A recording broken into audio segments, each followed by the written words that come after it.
Assalamualaikum warahmatullahi wabarakatuh. Waalaikumsalam warahmatullahi wabarakatuh. Bagaimana kabarnya anak-anak hari ini? Alhamdulillah, luar biasa.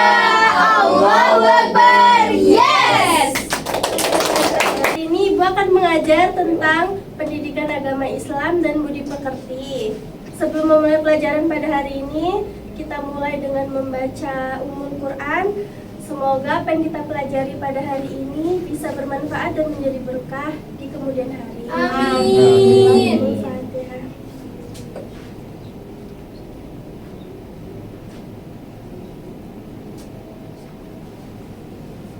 Baik, sebelum memulai pelajaran pada hari ini, Ibu ada satu video, jadi bisa diamati dulu ya.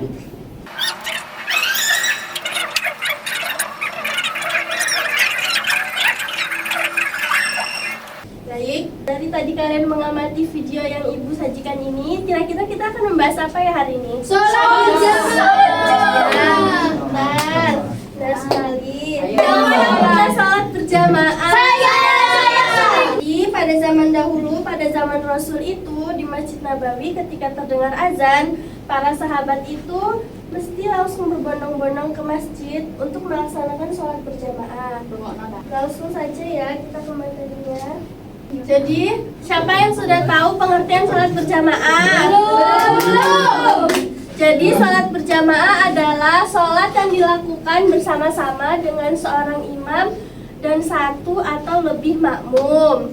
Dalam sholat itu ada imam dan makmum. Siapa yang tahu imam itu siapa dan makmum itu siapa? Pokok imam itu di depan, Bu. Makmum itu di belakang. Imam itu yang memimpin sholat jamaah. Ya, Makmum yang di pintar. belakang imam. Iya, pintar. Yang pertama itu di dalam surah Al-Baqarah ayat 43, ayo dibaca bersama-sama. Bismillahirrahmanirrahim. Wa aqimus sholata wa atuz zakata warka'u ma'ar raki'in. Dalam ayat ini Allah Subhanahu wa taala mengisyaratkan kita untuk melaksanakan sholat jamaah. Gimana isyaratnya? Dirukuklah beserta orang-orang yang ruku. Allah memberikan kita perintah itu tidak hanya secara jelas, tapi biasanya melalui isyarat. Dan di ayat ini isyaratnya adalah rukuklah beserta orang-orang yang Ruku. Lalu di sini ada dalil dari hadisnya. Ayo dibaca bersama-sama.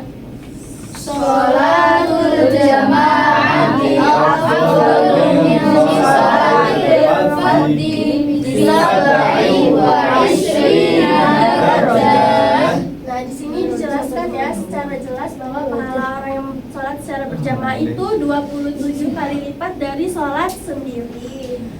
Sholat kan tadi ada imam dan makmum. Ya. Imam dan makmum itu ada syaratnya. Siapa yang sudah tahu? Belum. Ya baik. Yang pertama syaratnya imam. Yang pertama itu adalah Islam. Orang yang sholat pasti beragama Islam. Yang kedua balik. Balik itu berapa kira-kira usianya? Kalau perempuan 9.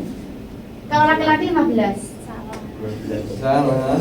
Balik itu kalau menurut pendapat para ulama itu 15 tahun ya. Tapi berbeda-beda. Ada yang mengatakan 17 tahun itu dari ulama Hanafi, 17 tahun itu ulama Maliki, 18 tahun ulama Hanafi. Lalu berakal sehat. Laki-laki untuk jamaah campuran. Misalnya sholatnya ada laki-laki dan perempuan, berarti harus diimami oleh laki-laki. Suci dari hadas dan najis. Tadi sudah dijelaskan kan waktu pelajarannya Pak Kami. Iya. Lalu mengetahui tata cara sholat dengan baik. Dapat membaca Al-Quran dengan baik dan benar. Jadi bukan syaratnya bukan menghafal, tapi dapat membaca dengan baik dan Benar. Lalu syaratnya makmum ini ada 5. Yang pertama Islam, berniat mengikuti imam, mengetahui perpindahan gerakan imam.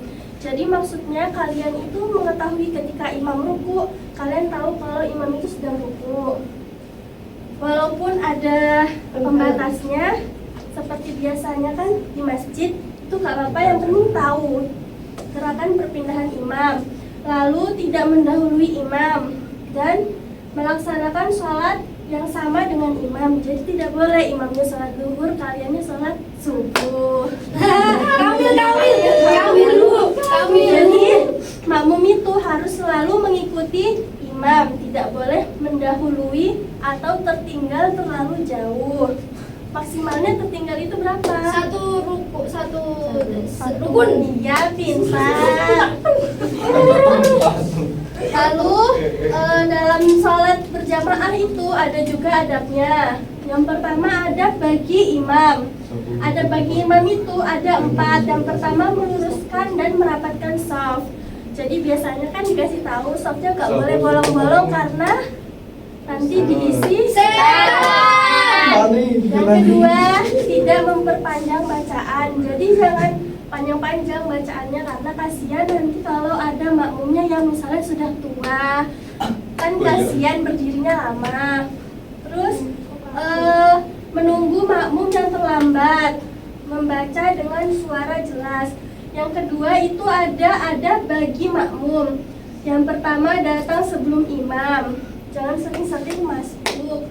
Terus yang kedua mengisi shaf dari depan, lalu merapatkan shafnya dan mengikuti gerakan imam. Kita bikin tebak-tebakan ya. Sini ada 3 tebak-tebakan. Nanti yang bisa jawab silahkan angkat tangannya atau bisa dijawab bersama-sama. Jadi yang pertama di dalam gambar ini ada sesuatu yang salah dari adab dan syarat makmum. Apa ya? Siapa yang bisa menyebutkan? Ya benar. Apa ya? Ini gerakan apa? Ruku. Benar. Tadi Ibu menjelaskan tentang apa? Dalil Al-Quran tentang ruku itu surah. Iya, betul. Ayat 4, 3. Benar. Lalu yang ketiga ini, di sini kan ada 3 orang. Yang satunya laki-laki berakal, bacaan Al-Qur'annya kurang baik. Yang kedua itu anak laki-laki 10 tahun dan hafiz Quran. Sedangkan orang yang ketiga laki-laki dewasa berakal sehat, bacaan Al-Qur'annya baik dan benar. Nah, jika ada 3 orang ini, siapakah yang lebih berhak menjadi imam? Orang ketiga. Iya, benar, orang ketiga. Jadi orang ketiga. Manfaat sholat berjamaah dan hikmahnya. Yang pertama hikmahnya dulu ya. Membentuk persaudaraan, mempererat hubungan antar muslim dan menciptakan kebersamaan. Yang kedua, melatih kedisiplinan, datang tepat waktu. Yang ketiga, membangun solidaritas, saling mengenal, peduli dan gotong royong. Yang keempat, pembelajaran sosial, belajar menghormati pemimpinnya dalam sholat siapa? Imam. Lalu penguatan spiritual, karena dalam sholat itu kita harus apa itu khusyuk? Fokus. Lalu ini ada manfaatnya dalam bermasyarakat ya. Yang pertama, mempererat hubungan sosial. Karena di dalam nanti kan misalnya saat berjamaah itu kita tidak memandang yang kaya dan miskin. Jadi itu adalah pertemuan dari berbagai lapisan masyarakat. Karena kita di hadapan Allah itu sama semua.